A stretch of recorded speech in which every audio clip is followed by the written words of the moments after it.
الحمدللہ رب العالمین والصلاة والسلام علی سید الانبیاء والمرسلین وعلی آلہ واصحابہ وازواجہ وامتہ اجمعین الی یوم الدین۔ الحمدللہ آج 2 جولائی 2023 کو سنڈے کے دن ہمارا یہ پبلک سیشن نمبر 101 منعقد ہونے جا رہا ہے۔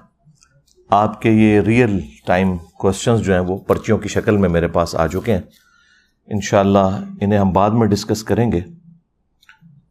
پہلے کرنٹ افیئر کے طور پر اس ویک میں جو سب سے بڑا ایک انٹرنیشنل افیئر وہ سویڈن کے اندر ایک مخبوط الحال شخص نے قرآن حکیم کو آگ لگائی، نعوذ باللہ من ذالک، اعلانیہ، اور یہ سب کچھ اس نے وہاں کی جو کورٹ ہے اور پولیس یعنی جتنے ریاستی ادارے ہیں ان کی سرپرستی میں سب کچھ کیا، فریڈم آف ایکسپریشن کے نام کے اوپر۔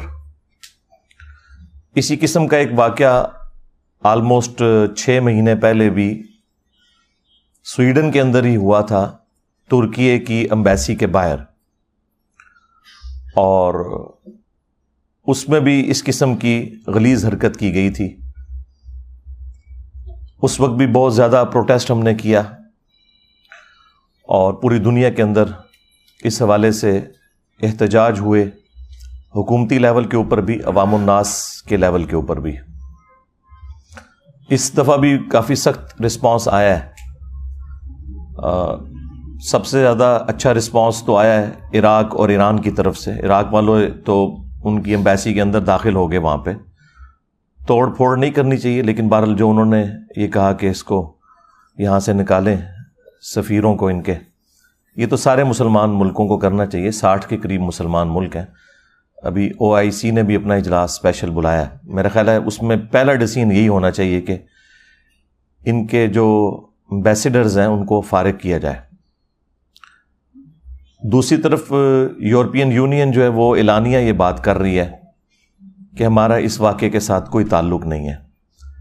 انہیں اس واقعے کی سنگینی کا اندازہ ہو گیا ہے کہ یہ معاملہ زیادہ بگڑ گیا، اس وجہ سے وہ اسے ایک مذمت کے اعتبار سے ہی اپنی اسٹیٹمنٹ جاری کر رہے ہیں۔ رشیا کی طرف سے بھی سخت مذمت ہوئی ہے، ایران کی طرف سے بھی، ترکی کی جانب سے بھی، پاکستان کی طرف سے بھی۔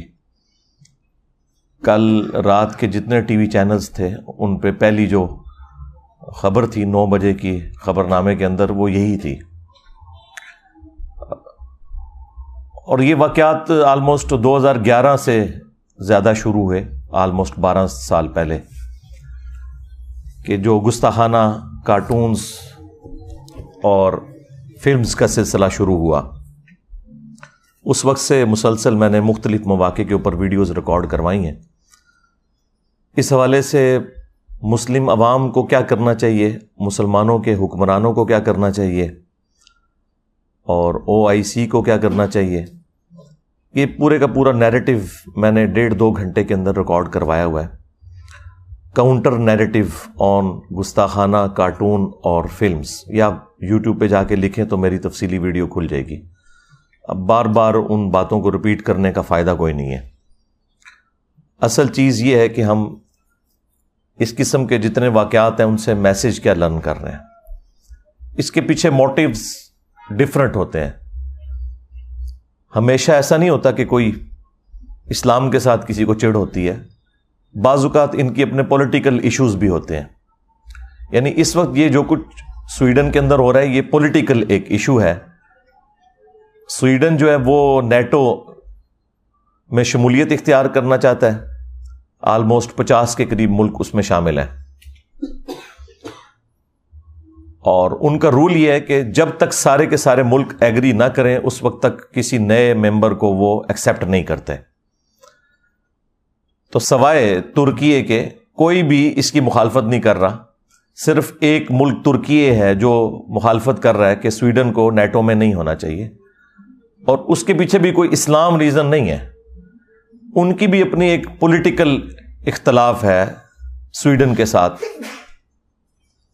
اسلام اس میں دور دور کہیں موجود نہیں ہے، لیکن چونکہ ترکیے کا ایک آفیشل ایک سمجھ لیں ریلیجن اسلام ہے، تو وہ اسلام خام خواہ بیچ میں ایک تختہ مشق بنا ہوا ہے. وہ ترکیے کو تکلیف دینے کے لیے قرآن پاک کو آگ لگا رہے ہیں، اپنے زوم میں وہ سمجھ رہے ہیں کہ ہم ان کو اس اعتبار سے ٹارچر کر رہے ہیں، لیکن وہ تو پوری دنیا میں آلموسٹ 2 ارب کے قریب مسلمان ہیں، وہ ٹارچر ہو رہے ہیں. بہرحال یہ حکمرانوں کے ملکوں کے اپنے ایشوز ہوتے ہیں بعض اوقات، اور بعض اوقات ظاہر ہے کہ اسلام دشمنی بھی ہے، اور اس میں کوئی اس اعتبار سے کافروں سے کوئی گلہ شکوہ کرنے کی ضرورت نہیں ہے. یہ اللہ تعالیٰ نے شروع سے ہی 2 اسکول آف تھاٹ دنیا میں رکھے ہیں. ایک وہ لوگ ہیں جو رحمان کے ماننے والے ہیں، دوسرے شیطان کے ماننے والے ہیں، اور یہ کشمکش تو انبیاء کرام علیہ السلام کی موجودگی میں بھی جاری رہتی ہے اور قیامت تک جاری رہے گی.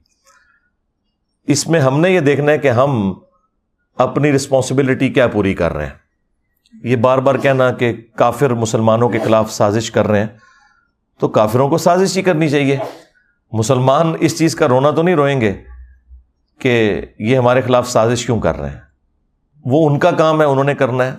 آپ کے ذمے اللہ تعالیٰ نے جو کام کیا ہے وہ آپ نے کرنا ہے، جو معذرت کے ساتھ ہم لوگ نہیں کر رہے.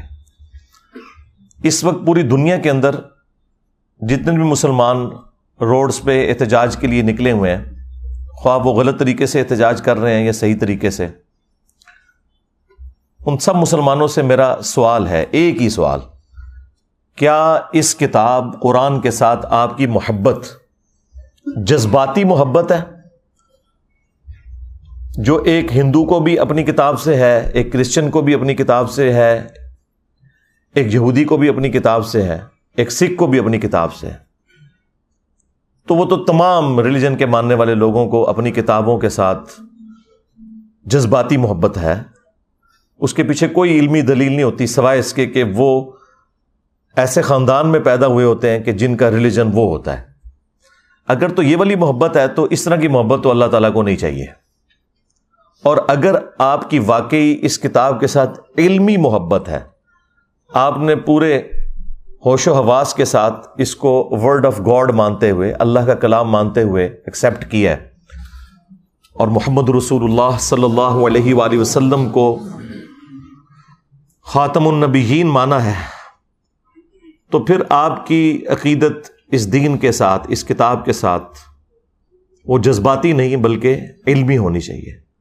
جذباتی محبت تو پھر بھی ختم ہو جاتی ہے. علمی محبت جو آپ نے پورے وثوق کے ساتھ، دلائل کے ساتھ حاصل کی ہوتی ہے نا، وہ کبھی بھی ختم نہیں ہوتی. تو میرا تو اپنا پوائنٹ آف ویو یہ ہے کہ مسلمانوں کی اکثریت 99.99% لوگ قرآن حکیم کے ساتھ صرف جذباتی محبت رکھتے ہیں، علمی محبت نہیں رکھتے. اب آپ پوچھیں گے کہ اتنی بڑی سٹیٹمنٹ کے پیچھے دلیل کیا ہے؟ تو صرف ایک دلیل، اور وہ یہ ہے کہ کتنے مسلمان ہیں جنہوں نے قرآن کو اپنی نیٹو لینگویج میں ترجمے کے ساتھ پڑھا ہے، یہ جاننے کے لیے کہ میرا رب مجھ سے کیا چاہتا ہے. اگر تو یہ علمی محبت ہوتی تو یہ کام کر لیا جاتا. آپ کا کوئی دوست بھی فورن ملک سے اپنی لینگویج کے اندر خط لکھے تو آپ 50 بندے ڈھونڈیں گے جو آپ کو ترجمہ کر کے یہ بتائیں کہ وہ آپ سے کیا کہنا چاہ رہا ہے. کدھر ڈالر تو نہیں بھیج دیتے؟ ہاں، یہ بھی ہو سکتا ہے نا کہ ہو سکتا ہے ریمیٹنس میرے لیے بھجوائیں اور مجھے پتہ نہ چل رہا ہو. لیکن قرآن وہ مظلوم کتاب ہے کہ جو دنیا میں سب سے زیادہ پڑھی جاتی ہے، لیکن اس کا تاریک پہلو یہ ہے کہ دنیا میں سب سے زیادہ بغیر سمجھ کے پڑھی جانے والی کتاب اگر کوئی ہے نا تو وہ یہ کتاب ہے. سب سے زیادہ بغیر سمجھ کے. اس وقت بمشکل 15 سے 20% مسلمان ہیں جو بائی برتھ عربی ہیں. باقی تو 85% کے قریب مسلمان جو ہیں وہ اجمی ہیں، ادر دین عرب ہیں، اور ان کی نیٹو لینگویج عربی نہیں ہے. اور ان میں سے بھی کتنے لوگ ہیں جو سیکھتے ہیں. تو اگر علمی محبت ہے مسلمانوں کی تو یہ جو پروٹیسٹ ہو رہا ہے یہ اپنی جگہ، سب سے پہلے تو اپنے خلاف پروٹیسٹ